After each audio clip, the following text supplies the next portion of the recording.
Avec l'aide d'Hachem, maintenant on va expliquer la fameuse question de Caïn et Hevel.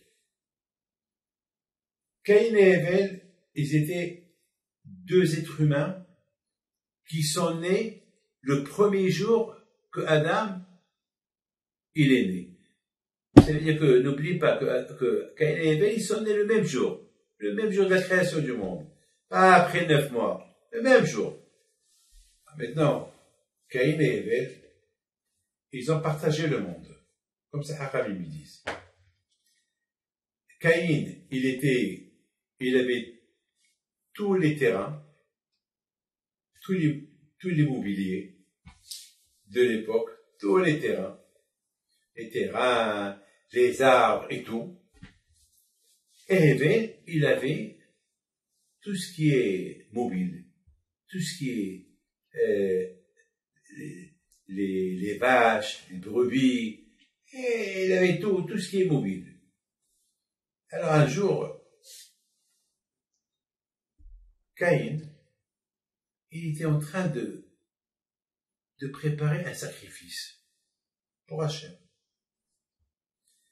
Alors, Hevel lui dit, Caïn, mon frère, qu'est-ce que tu fais? Il dit, je vais faire un sacrifice au bon Dieu. Et il nous a donné tout ce monde-là, il faut lui dire merci. Ça veut dire que c'est Caïn le premier qui a eu l'idée de faire un sacrifice à Hachem. Vous savez ce qu'est un sacrifice? Ça veut dire un merci. Lorsqu'on fait un sacrifice, ça veut dire, Hachem, je te remercie pour tout ce que tu as fait pour moi. Et Hevel était émerveillé de l'idée. Mais qu'est-ce qu'il voit? Il voit que Caïn, comme sacrifice, qu'est-ce qu'il a fait? Il a apporté tout ce qui est pourri. Des légumes pourris, des choses qui ne valent pas grand-chose. Et Caïn, il dit à Hachem, voilà, je te fais un sacrifice comme remerciement que je suis vivant, que pour tout ce que tu m'as donné. Mais rien ne bouge. Rien. Hachem, il n'accepte pas. Hevel, il a eu l'idée. Il a dit, aïe. Mais mon frère, l'idée qu'il a fait, elle est géniale, ou pas? Un sacrifice pour le bon Dieu. Mais lorsqu'on fait un sacrifice au bon Dieu, on lui apporte quelque chose de bien. Pas quelque chose de pourri. C'est comme par exemple, tu donnes un cadeau au roi, qui t'a donné beaucoup de cadeaux. Très bien. Mais qu'est-ce que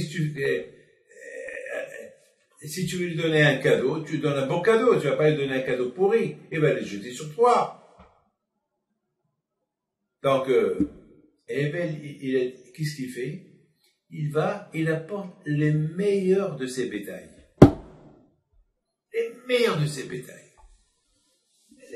Les vaches bien grosses, pour Hachem. Et Hachem, il a accepté le sacrifice de Hevel, il n'a pas accepté le sacrifice de Caïn. Malheureusement, Caïn était en colère. Et Akadosh Baruch Hu dit à Caïn, pourquoi tu es en colère?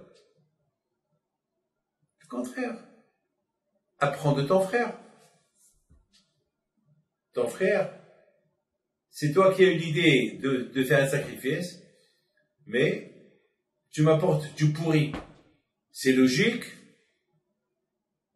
C'est pas logique. Alors que ton frère, il a apporté du meilleur. Lorsqu'on remercie quelqu'un, lorsqu'on remercie le bon Dieu, on le remercie avec une bonne bracha, avec une kavana, avec, je sais pas moi, quelque chose de bien. C'est pas, vous savez qu'Akadosh Baruch Hu, il n'a pas besoin de toi, Akadosh Baruch Hu. Mais si tu lui fais un cadeau, quelque chose de bien. Quoi, tu dépenses pour ta femme, et tu dépenses pas pour le bon Dieu. Pour ta femme, tu achètes la meilleure bague, Et alors tu achètes une paire de filines, tu achètes une filine de 1000 shekels. Et pour ta femme, tu achètes une bague de 50 000 $. C'est pas logique, c'est pas normal. C'est ça le remerciement de la cause tu te sacrifies pour ta femme, mais pour le bon Dieu, tu achètes zbel, tu achètes quelque chose de mesquin. C'est pas normal. Alors, quand je dis à Caïn, c'est vrai, ton idée elle est super, mais attends, réfléchis bien. Pourquoi tu m'apportes du pourri, apporte du bon? Attends, tu as choisi que le pourri.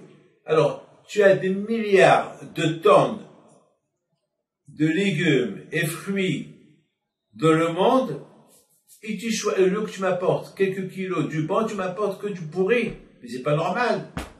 Et de là, déjà, on apprend quelque chose de magnifique. On apprend lorsqu'on veut servir à Kadosh Baruch Hu. On ne va pas servir à Kadosh Baruch Hu lorsqu'on est endormi. On ne va pas servir à Kadosh Baruch Hu. C'est comme quelqu'un, il voulait que je lui donne un cours de Torah à Oshana Rabbah, mais vers le matin. Le matin, c'est-à-dire vers 9 h du matin. Je lui dis, attends, mais à 9 h du matin, tu es fatigué, avec une nuit que tu n'as pas dormi, mais tu vas t'endormir. Alors je commence à donner un cours de tu vas t'endormir. Qu'est-ce qu'il me répond? Il me dit, non, moi je dors toute la nuit. Je dis, alors si tu dors toute la nuit, pourquoi tu veux que je te donne un cours le matin? Je te fais un cours le soir, mais pourquoi le matin? Moi j'ai pas dormi toute la nuit, et toi tu as dormi toute la nuit, et tu veux que je te donne un cours de Torah? Et on fait un deal. Si tu dors pas, moi aussi je dors pas, le matin je te donne un cours. Ah, mais il dit, c'est dur pour moi. Il dit, si c'est dur pour toi, je fais pas un sacrifice pour toi. Tu m'excuses. Fais un sacrifice pour le bon Dieu, je te fais un sacrifice pour toi. Alors, on apprend que dans la vie de chaque jour, lorsque tu fais un sacrifice pour Hachem, fais le bien. Je te dis une chose magnifique.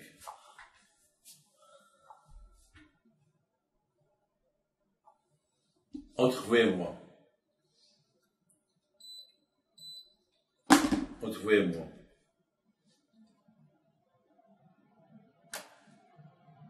on fait des mitzvot, mais au moins, tu les fais-les bien. Il y a beaucoup de gens, du matin au soir, on fait des mitzvot. Alors fais-les bien. Alors, de toute façon, tu le fais. Alors, qu'est-ce que tu perds? Alors fais-les bien, fais-les avec joie, fais-les avec simcha.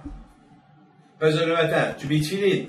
Voilà, tu prends ton temps, une demi-heure, tu fais ta prière. Alors, ouais, cette demi-heure-là, fais-la bien. C'est dommage. Fais-la bien. Caïn, super, tu es intelligent, tu es extraordinaire, tu fais Kavod Hashem, tu es Makadosh Baruch Hu, tu as compris de toi-même qu'il faut apporter un sacrifice à Hashem. Très bien, alors fais-le bien. Fais-le bien. C'est comme quelqu'un qui est parti, il est très aisé. Et il a, comment il s'appelle, de tous les étrogim. C'est quelqu'un qui me l'a raconté.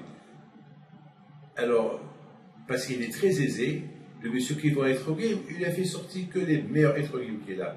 2000 shekels, 3000 shekels, 4000 shekels. Alors, il lui dit, vous n'avez pas moins cher que ça? Je dis, combien? Les étrogim que vous vendez aux enfants, de 2 shekels, 3 shekels. Le commerçant lui dit, Bléhenara, tu viens d'acheter une Mercedes. Tu te promènes à Paris avec une belle Mercedes et tu viens de déménager. Tu achètes un étrog de 2 shekels, 3 shekels. C'est normal, c'est logique, mais lui, tu sais quoi? J'ai de la peine pour toi. Je te donne le meilleur étrog que j'ai, je te donne gratuit. Prends-le. J'ai de la peine pour toi. Tu fais de la peine. Comme ça tu es, avec le bon Dieu qui t'a tout donné, tu fais une mitzvah. Alors fais-la bien. En plus, tu vas faire cette mitzvah avec l'argent du bon Dieu. Mais c'est même pas avec ton argent. Alors on va faire la bien.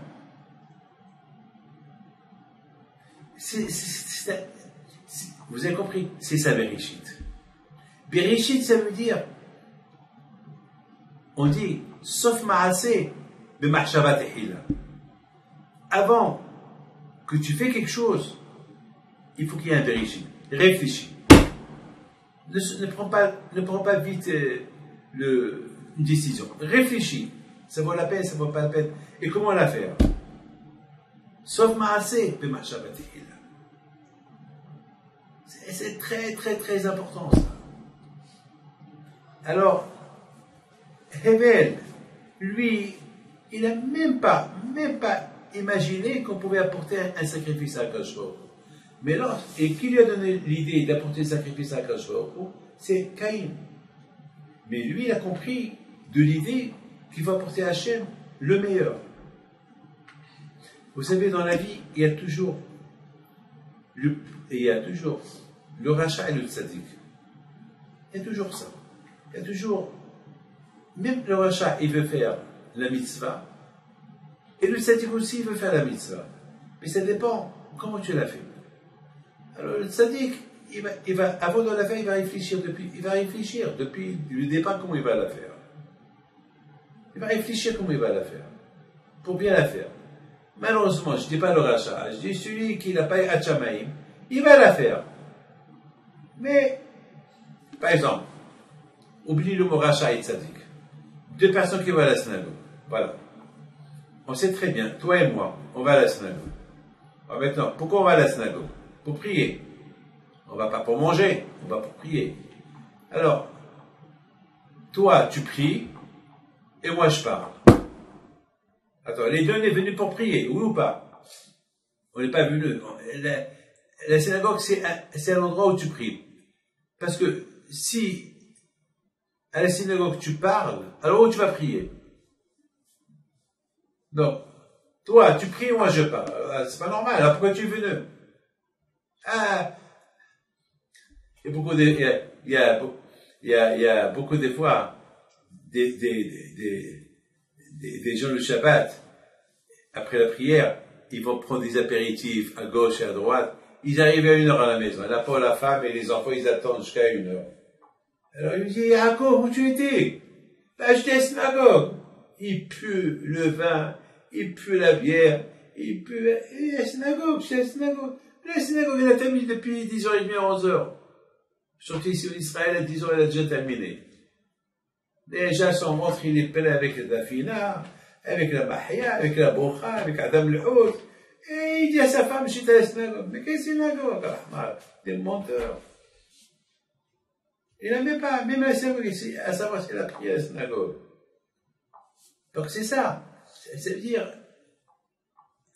Caïn, il a eu l'idée, mais l'idée, il a mal analysé son idée. Alors voilà, mettons qu'Hevel, il a bien analysé l'idée de Caïn, il l'a fait, il a réussi. Alors au lieu que Caïn il dit merci à Hevel de l'enseignement, il va commencer à faire pareil que lui. Qu'est-ce qu'il fait? Lorsqu'ils étaient dans le champ. Alors pourquoi la Torah dit Bassadé? Parce que Caïn, il était le propriétaire de tout l'immobilier. Et Caïn, il veut trouver une excuse pour tuer Hevel. Il lui dit, qu'est-ce que tu fais sur mon terrain? Moi, tous les terrains, c'est à moi. Qu'est-ce que tu fais sur mes terrains? Alors Hevel lui dit, toi aussi, pourquoi tu portes des vêtements? Ces vêtements que tu portes, ça appartient à mes animaux. Vous voyez, il a bien répondu, attends, c'est où tu veux que je vais? C'est vrai, on a partagé le monde, mais tout le monde entier est à toi, mais tout ce qui est mobile, c'est à moi. Et où je vais? Je suis obligé d'être, comme que toi, tu peux pas vivre sans mes vêtements, moi aussi je peux pas vivre sans les terrains. Ramim me disent qu'il l'a tué. C'est de la folie. Maintenant, pourquoi Hevel il s'est pas défendu? Parce qu'il savait pas se défendre. Il savait pas c'est quoi la mort. Il croyait que son frère, qu'il le tape avec une pierre. Il ne savait pas. Il ne savait pas. Parce qu'il y avait personne, et personne n'a tué personne. On ne savait pas c'est quoi mourir. Et la Gemara, il dit que, à tel point que la chose était grave de la part de Caïn, Akash Baruch Hu, il dit à Caïn, Caïn, où il est Hébel ton frère? Regarde la folie de Caïn. Au lieu qu'il se pose une question, mais pourquoi le bon Dieu me demande ça? S'il me demande, s'il ne sait pas. Et il a dit, pourquoi moi je suis le garde-corps de Caïn? De Hébel? Je ne sais pas. Alors quand je lui ai dit, tu te moques de moi? Tu crois moi je ne t'ai pas vu? Mais je t'ai vu, tu as tué Hébel. Vous voyez, d'ici, Bémétin, il y a des choses que c'est dur pour moi de comprendre. Tout d'abord, si vous avez Bémétin, pour moi, c'est dur pour moi de comprendre ce que je vais vous dire. C'est très dur pour moi. Arbitre.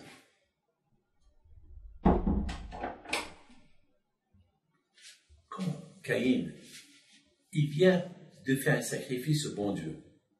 Ça veut dire que le bon Dieu, il existe. Il sait qu'il existe. Il veut dire merci à Hachem pour tout ce qu'il lui a donné.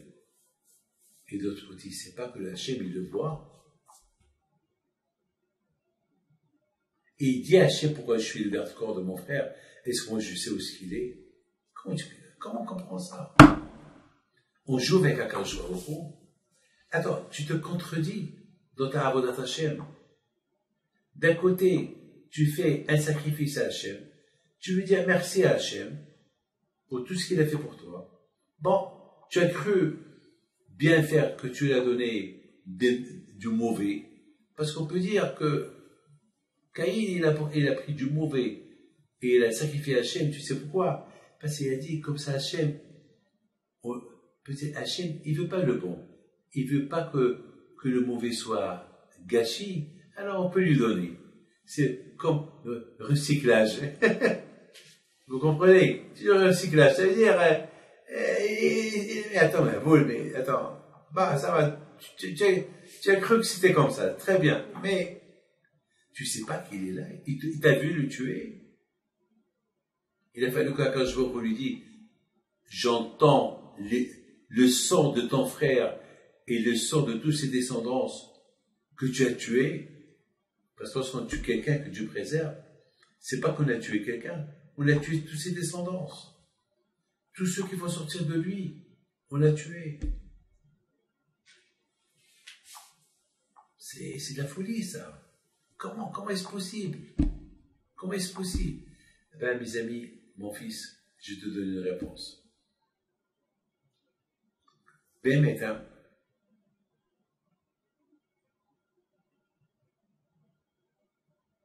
pour apprécier Akadosh Baruch Hu, il faut être toujours connecté à lui. Pour être apprécié Akadosh Baruch Hu, qu'il est le maître, que c'est lui ton créateur, il faut savoir une chose. Il faut savoir que Hachem, il sait tout. Et tout le monde sait que Hachem, il sait tout. Et tout le monde sait qu'il y a Hachem. Mais les gens, ils font semblant que personne ne les voit. C'est ce qu'on appelle du semblant. Je fais semblant, je fais le malin. Mais d'accord, tu peux faire le malin avec tout le monde, pas avec Hachem. Attends, Caïn, réfléchis. Tu as été le premier être humain à vouloir dire merci à Hachem, à lui faire un sacrifice. Et tu es le premier être humain que tu ignores qui te voit. Attends, si je sais que c'est Hachem qui m'a tout donné, et pour le remercier, je lui fais un sacrifice, est-ce qu'on fait un sacrifice au bon Dieu? Non. Le bon Dieu ne mange pas. Mais ça montre que merci, c'est un merci. Alors, tu crois à ça, et tu ne crois pas qu'il te voit, et tu ne crois pas qu'il t'a vu tuer Hevel, tu joues avec le bon Dieu. Mais lorsque Hachem est tombé sur lui, Caïn, il a compris qu'il y a un juge, qu'avec le bon Dieu, on ne joue pas. Là, il a regretté. Alors là, il a dit à Hachem, pardon. Gadol Avoni Minso, c'est vrai, j'ai fauté. Excuse-moi.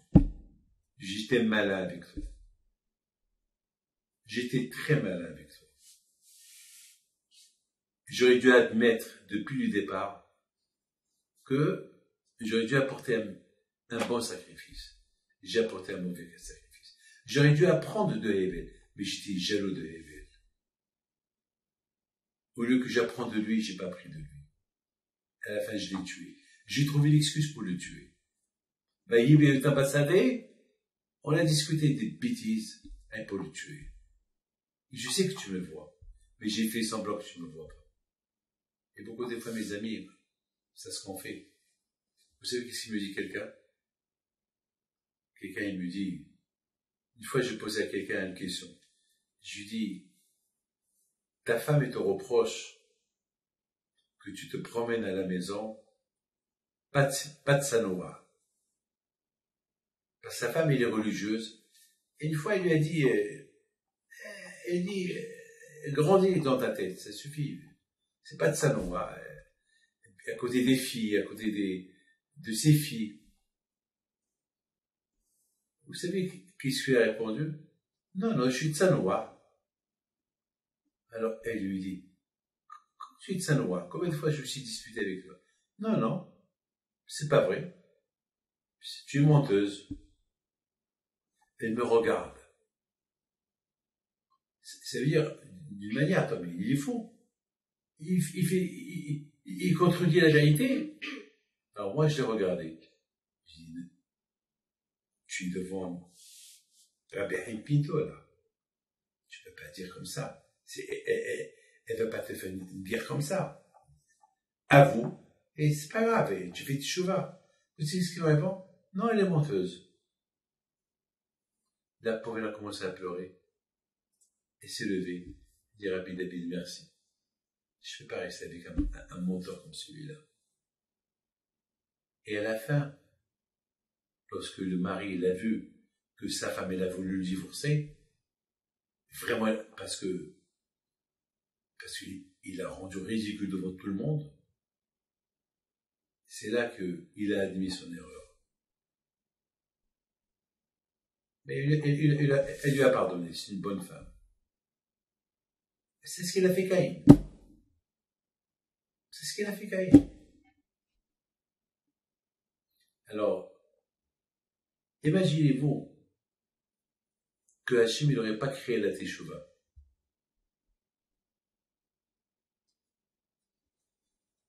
Comment Caïn il va faire Teshuvah? Il ne pourrait pas faire Teshuvah. Hachem va le tuer.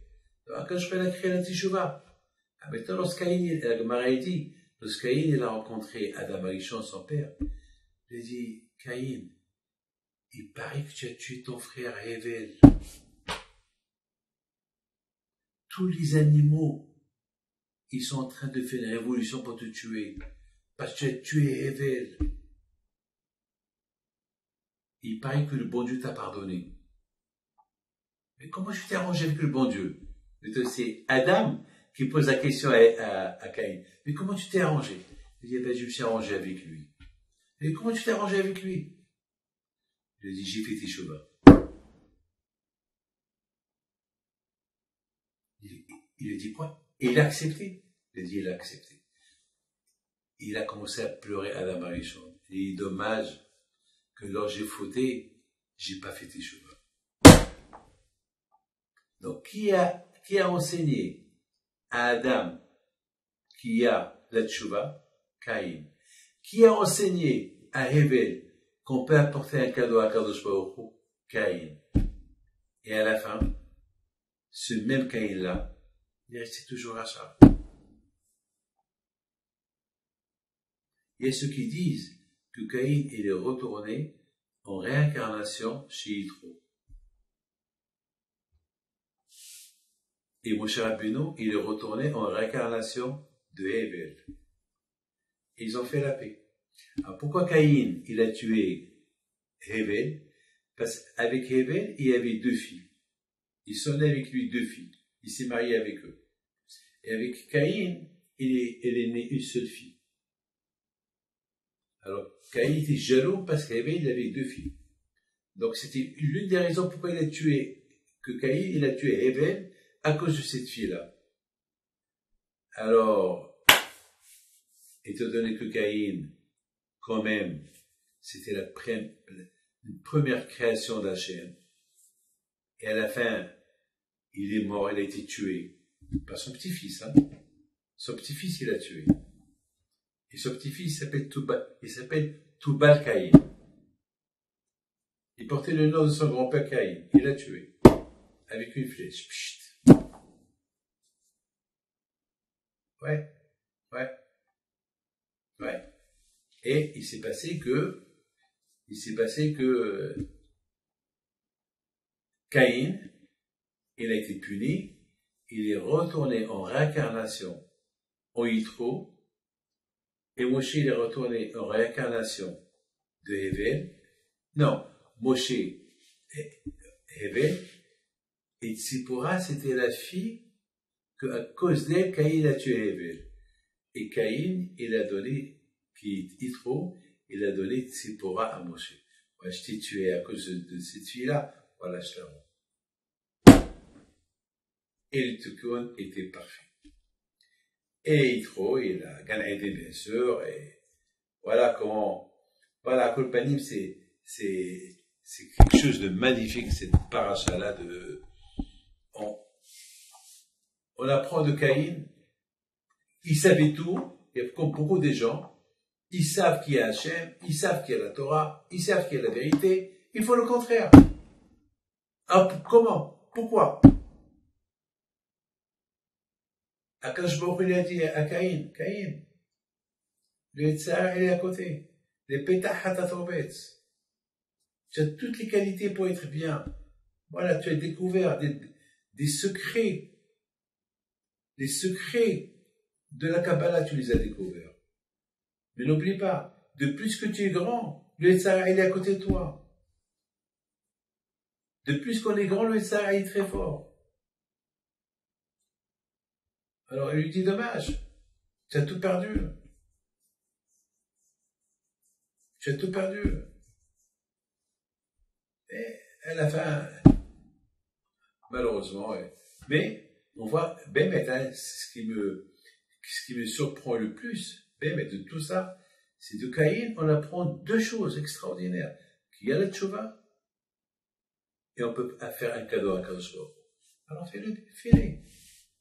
Alors, maintenant, tu sais tout ça, alors pourquoi tu tues ton frère? Pourquoi tu jaloux ton frère?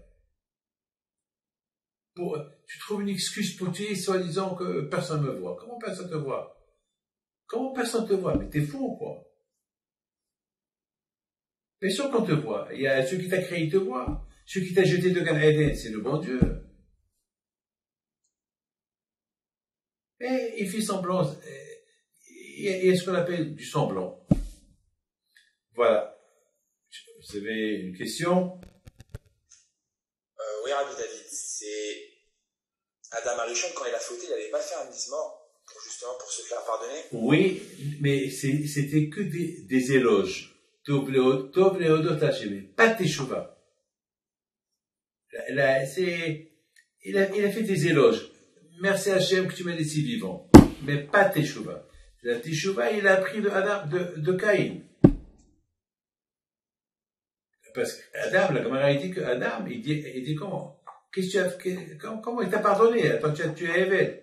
Il dit, j'ai trouvé un compromis avec le bon Dieu. C'est quel compromis? J'ai fait teshuva. Gadol avoni minso. Est-ce que ma faute, elle est aussi grande? Toi, Hachem, tu as créé le monde. Tu as tout un monde sur ton dos. Et ma faute à moi, tu peux pas me l'enlever. Ah, je t'enlève.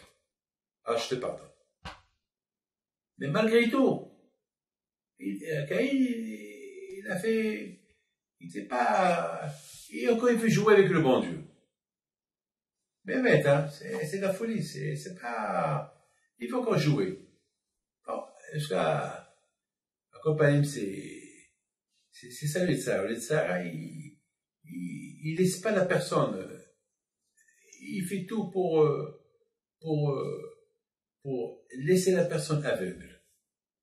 Mais c'est un travail, c'est un autre travail pour ne pas rester aveugle. C'est comme son père, Adam aussi, il parlait à Dieu, et pourtant, quand Dieu il est allé dans le Gan pour chercher Adam, Adam il s'est caché, donc c'est impressionnant, il voyait Dieu, et pourtant il croyait qu'il pouvait trouver. Exactement, c'est comme, c'est pour ça qu'on dit, tel père, tel fils. Ouais, tel père, tel fils. Maman, c'est, Adam Arishon, c'est vrai, il se cache. Avoue que tu as fauté. Non, il dit, c'est ma femme qui m'a donné. Attends, c'est ta femme qui t'a donné, mais attends. Mais ta femme et moi, à qui on écoute? C'est moi qui t'a créé. Fais teshuva. Il se peut que s'il aurait fait teshuva, les choses ils auraient été d'une autre manière. Je ne sais pas comment les choses auraient été, mais à Kolpanim, c'est comme ça. Donc malheureusement, peut-être Caïn, il a pris ça de son père. Que Caïn aussi n'était pas prêt à avouer. Mais à la fin, on voit, Hachamim disent que Adam Rishon, il est descendu dans une rivière, il est resté dans la rivière 130 ans. 130 ans, il n'a pas touché sa femme. Et lorsqu'il avait 130 ans,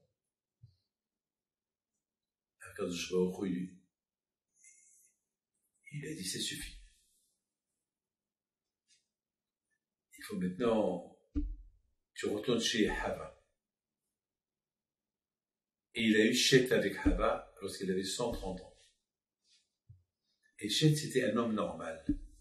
Parce que Hevel et Caïn, c'était pas normal. Parce que ils sont nés le même jour. Mais avec Caïn, avec Chet, ça a pris 9 mois. Normal. C'est le premier être humain normal qu'il est né. Chet. Et entre-temps, Adam était... La Gemara dit que Adam, il était Hassid. D'ailleurs, il est parmi les 7 tzadikim. Les grands 7 tzadikim que le monde dit, tiens, il y a Ishaï, parmi eux, il y a 7 tzadikim, parmi eux, il y a Adam. Adam Arishon. D'ailleurs, Abraham, Isaac et Jacob, ils sont enterrés avec Adam. Et Sarah, Rivka et Léa, ils sont enterrés avec, comment ça s'appelle, avec Hava. Vous savez que la Gemara dit une phrase extraordinaire. La Gemara dit qu'il y avait Rabbi Bana'a. Il voulait rentrer à Me'arat HaMachpelah pour prendre les plans de la grotte. Et à l'entrée, il y avait Eliezer et Abraham qui surveillent.